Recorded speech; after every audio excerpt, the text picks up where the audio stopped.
Dr. Rutherford is very impressed with Tony's progress. Oh, Tanya, that is great news.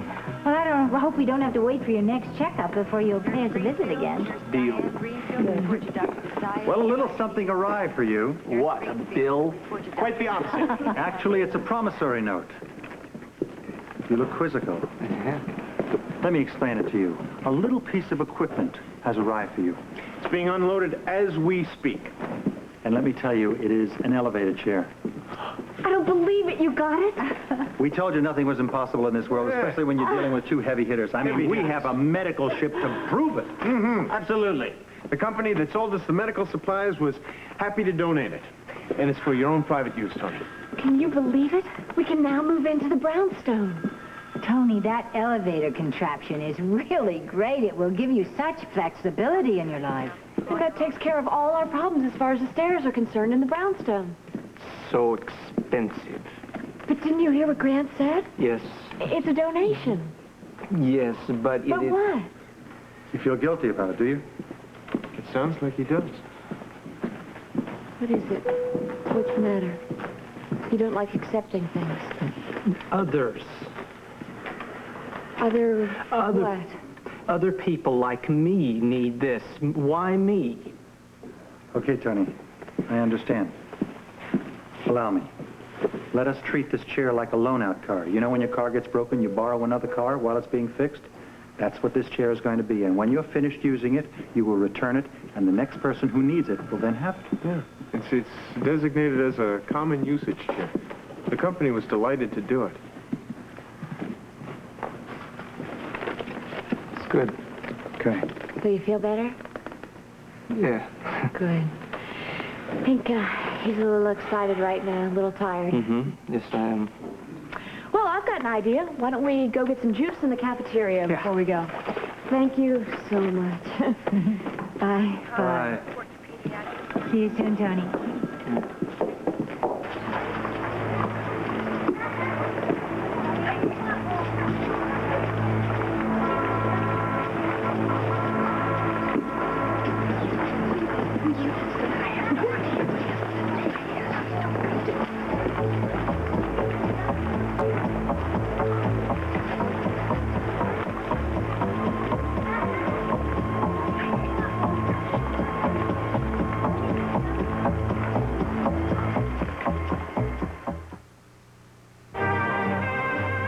General Hospital will continue in a moment. First, I'm going to come back. Robert, that's your man. Jael? Hey. Bobby told me that you wanted me to install a fuse box upstairs separate from the one down here. And I told him it's to make it safe for Tony. Yeah, so you think you can do it?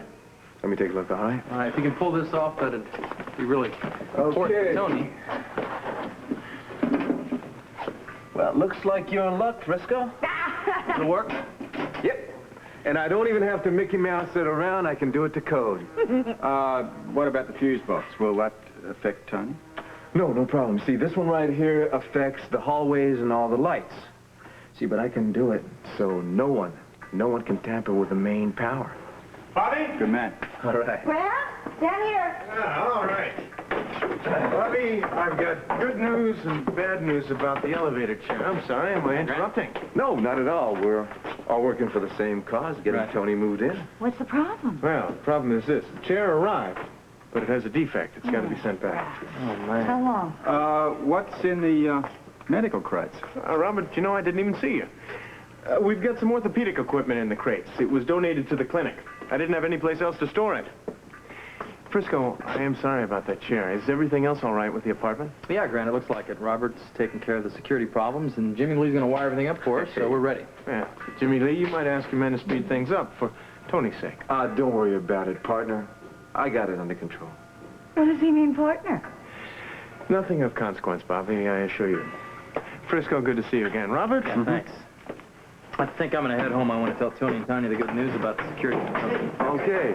Now, what's this? The Port Charles Underground? What are you doing here? I was just dropping something off upstairs for Terry. Oh. Hey, you know, I'm not doing anything, actually. What's your day like? Any plans? Very boring. Very boring. Hey, well, why don't I do it with you, huh? No, I'm just on my way home, Josh. Thanks. Yeah, sure, that's cool. I'll check with you later. Hey, give Tony my best. All right. Are you still in the mood for the waterfront? Good. You know what I thought? Maybe afterwards we'll take a side trip and go and see the brownstone. Tanya, What? thank you. For what? It's so good to see all my friends again. They love you so much. I'm so lucky. Not lucky. You deserve all the friends you have. In the chair? The elevator chair? Well, you know, the repairs on that shouldn't hold us up at all. That is lucky. Come on.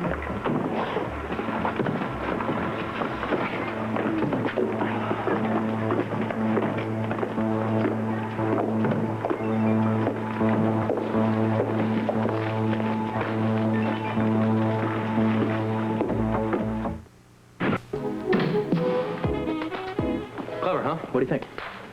Is there more? That's it. Shall I tell you the sequel What sequel? of what happened? It's perfectly obvious. Yeah, they come and get the bait. That's what happens. Oh, no, Frisco, you're the bait. You're going to get yourself killed, and you're practically asking for it. Felicia, you're missing the point here.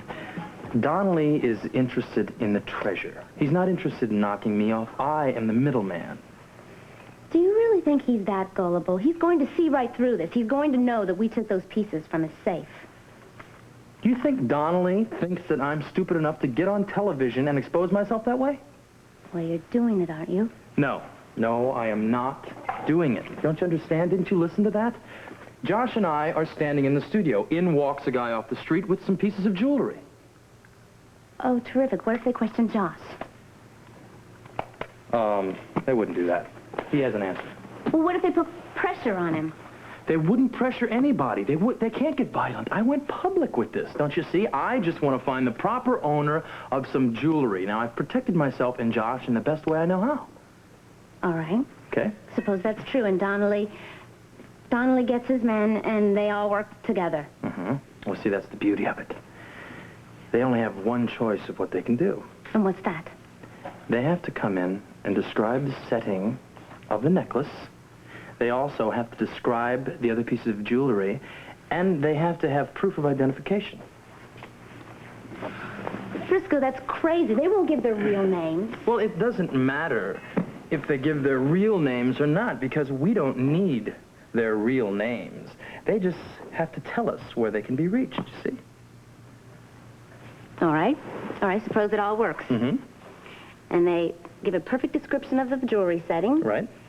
And they find out where we are to meet them. Mm-hmm. So what are you going to do with the information?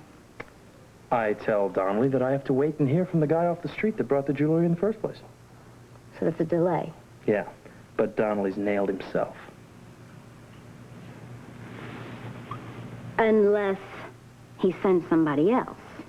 At which point, I have to make the connection between someone else and Donnelly. And how are you going to do that? I think I'm getting pretty good at this detecting stuff. I'll find a way. I think you need help. Well, I've got your input, don't I? Frisco, I don't know anything about this, and I'm very, very worried about you. Well, don't be, okay? I'm very confident, and if I get too far under, I'll yell for help. For who?